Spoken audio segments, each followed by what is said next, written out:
Hello chess friends and welcome to your of Chess channel and welcome back to our best chess games of all time series. So in this series we're following the best of the best chess games that have been ever played in chess history, and today I've prepared really beautiful sharp tactical miniature performed here by Vladimir Kramnik and Vishy Anand. The game was played in 2007 and I think this 2007 was really specific here in chess history because it was sort of a new era in chess. It was the post Garry Kasparov era. Garry Kasparov retired from professional chess back from 2005, and it was simply an era that was defined by these two grandmasters, by Vishy Anand and Vladimir Kramnik. Both of them, I think, were simply the most powerful players in the world. I think Levon Aronian was also great master.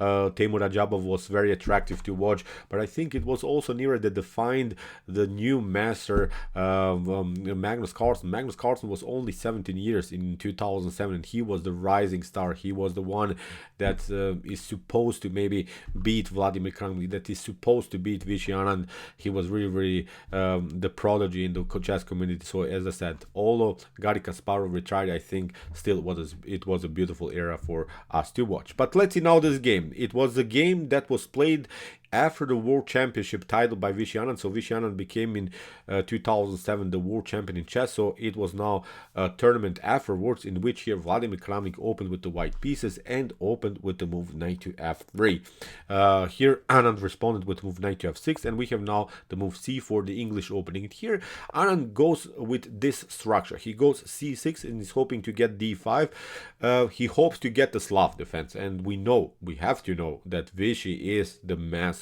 of the Slav defense. If you are playing the Slav with the black pieces, if you're searching for good games, just watch Vishy's games. They're really incredible, and in 2008 he destroyed really in a brutal way Vladimir Kramnik in their World Championship match in 2008. He won many games with the black pieces in a World Championship title against Kramnik. This was really incredible, and especially, as I said, Vishy always tried to spice it up. He played so aggressively with the black pieces, so now he hopes to get his favorite Slav defense. So here in the continuation, knight to c3 by Kramnik. He's delaying the pawn move. He doesn't want to play d4. He doesn't want to immediately reach the Slav structure. After move d5, he exchanges first here in the center of the board. C takes d5, and after move e takes d5 and d4, we have reached now really the exchange variation of the Slav defense, but in a different mover. So it came out of the English opening setups. But okay, now we are sort of in Vishy's territory because probably he has somewhere prepared maybe also the exchange variation. After move d4, sorry, I moved this a little bit too fast, sorry. So after move d4, here Vishy continues with normal development. Knight to c6 and bishop to f4 is of course keeping a good control of the e5 square. Now Vishy plays a6. He's not allowing knight to b5, knight to c7, hitting of course the fork here against the king and the rook. So that's why a6, and now rook to c1. Notice that in this move order, Vladimir Kramnik is delaying the move with the pawn, because if you play e3, then you could get into an annoying line. I guarantee you this is not something that you want to get from White's perspective. Okay, I'm not saying you will lose or you have a maybe a better advantage here for black because you allowed bishop to g4, but it's really unpleasant, I think, to play against this line. Now you have to play something like bishop to e2. Then he fixes finally the structure with the move e6. Maybe you can kick it away, and in some occasions after bishop to f3, e takes f3, you have sort of a bishop that's simply blocked out and the pawn structure is symmetrical. You could maybe push the pawn on e4, but then you have the d4 isolated, so it's really nothing spectacular. So basically White is trying to avoid this kind of a position. So that's why rook to c1. Here White is waiting now the bishop to come out. If now bishop to g4 happens, of course it's not pinned, then we can go with knight to e5, hit the bishop, and after something like knight to e5, d takes e5, look at this pawn is hanging and similar stuff. We can also pick up with the bishop. Now we can play f3, e4, and it's a different story. I think this line is much more aggressive here in White's favor. So that's why here after move bishop to f5, now we can play e3. Now the bishop has moved once. Probably you're not going to play the same piece twice just in order to pin one lazy knight here on f3. So that's why this e3 method, or this delaying idea, rook to c1 before the move e3, is a very important strategic concept of the exchange variation of the Slav defense. So here in the continuation, rook to c8, and here Vishy is competing on the c file. We have bishop to e2, e6, and you see now the game is getting almost like bored. It's symmetrical. You think nothing can spectacular happen out of this position. What they're talking about, how is this game going to become tactical? But look at this, what happens here. Kingside casting, and now bishop to e7 was played by Vishy Anand, and now comes a really beautiful move here by Kramnik, queen to b3, and this move has to be played now. If you are getting this position, queen to b3, I'm not saying this move is winning, but this move is giving here white already a huge advantage. So black has to play, I think, a different move order here. Black made already, so Vishy makes already here a tiny little inaccuracy. He has to play, I think, a different method. He has to play knight to d7. Knight to d7 is much more powerful. I think now you can then afterwards play bishop to e7 and maybe hit with g5, h5 and similar stuff. The bishop here is a little bit loose. It's a different story. Now white will probably continue with the move h3, and now with bishop to e7 we can develop. But the most important thing about this move knight to d7 is that you are covering the basics weakness here, because we have really some structural weaknesses here in front of the rook and also here on dark square. So you have many weaknesses that of course white can attack. But let's see now, after kingside casting and bishop to e7, queen to b3, now this idea maybe to play the move knight to d7 is not working, because we can pick up the pawn now. The pawn is hanging, and maybe, I don't know, maybe you can, the knight is saying where to go. Maybe knight to a4, we can even pick up this pawn. It doesn't matter. We picked up two pawns. Now we hit the knight on b5, knight to c7, or bishop to c7 is going to happen. So it's basically game over. So if you play, for instance, b5 here immediately, if you try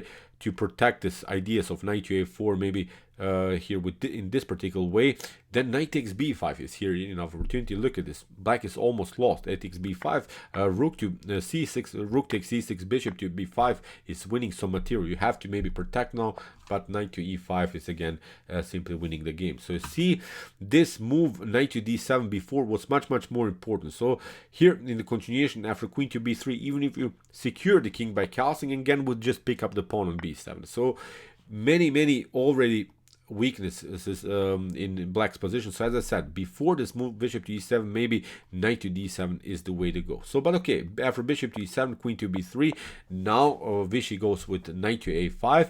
We have queen to a4 here, first the check, and here after move knight to c6, now comes the brutal tactical sequence here by Vladimir Kramnik. Here Vlad plays an immortal beautiful bishop takes a6, and look at this, what happens if you play, of course, b takes a6, then you get this one. Knight to e5 is getting our knight back. You lose here, of course, the pawn, and also the a6 pawn is hanging, so it's not a good game here. You can try maybe queen to b6, but now we play knight to e2, and look at this, you cannot really defend this anymore.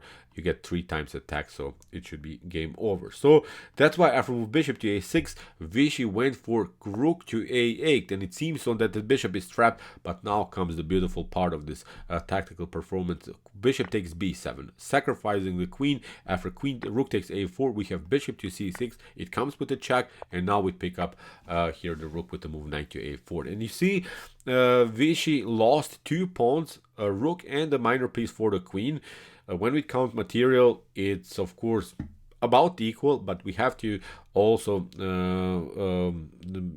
talk about this king, because the king is stuck here on f8. You lost the privilege of castle, so it's also a very important element of this tactical sequence. So we cannot really just always count material. We have to also see some other strategic problems, and I think the king on f8 is a huge strategic problem, because when the king is on f8, your rook cannot play in the game. So it's now a different story. It's almost like you're playing without the whole rook now for the whole game. So that's why this tactical sequence by Kramnik was really brilliant. So here the continuation, we have now knight to e4 by Vishy Anand, and now bishop to b7 is of course threatening to move rook to c8 and maybe trapping the queen. So that's why knight to d6 is controlling now the c8 square, bishop to d6, and now you have to play queen to d6. Of course, if you play bishop to d6, again the same motif happens with rook to c8. So after move bishop to d6, we have queen to d6, but now rook to c6, queen to d7, and here after rook to c8, here actually again we have a similar problem.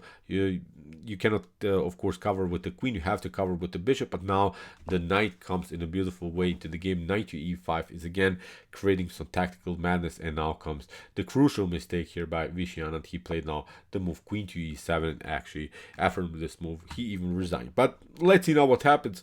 Even if you play here queen to a4, if you play queen to a4, then we can pick up here this bishop on d8, and then of course if you get step back here, you can also lose the rook one. So it's simply too much lost material for the queen. So as I said, after move here that Vishy played queen to e7 in this position, he actually resigned because knight to c6 of course here also winning the game. So really beautiful tactical sequence here by Vladimir Kramnik. So okay, I hope that you enjoyed this game. I hope that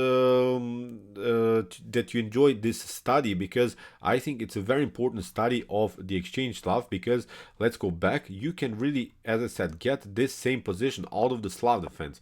Look at this, we can play knight to c3, knight to f6. Now we play the exchange, knight to f3, and now after knight to c6 we would reach the same position.